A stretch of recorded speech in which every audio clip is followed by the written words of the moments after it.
I said to God, I don't think you're real, but if I'm wrong, prove it. 2 weeks come and go. I didn't even remember praying that prayer. There was zero faith attached to my prayer. And as I was dialing a phone off behind me to my left, I audibly heard the voice of God. And the two words he spoke to me were, call Mom.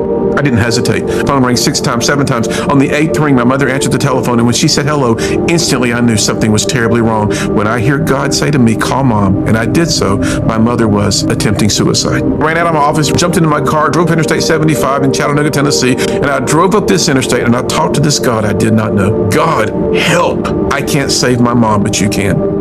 My mom was barely alive and she came down some stairs. She fell into my arms. I picked her up. I carried her to her car. I drove her to Park Ridge Hospital. And as we drove, she looked over at me. She says, Dean, I can't be dying. And I said, Mom, hang on. You're not going to die, but you're going to have to choose to live. I get her to a hospital. A doctor threw me against the wall. They rushed her to the emergency room. 45 minutes later, this doctor walks across the ER. This doctor has the most perplexed look on his face. And he said, Mr. Sykes, there's no medical reason to tell you this at all. It is a, quote, miracle of God. You can go see her. I looked straight up to heaven. I was like, you're real? I took a walk that day.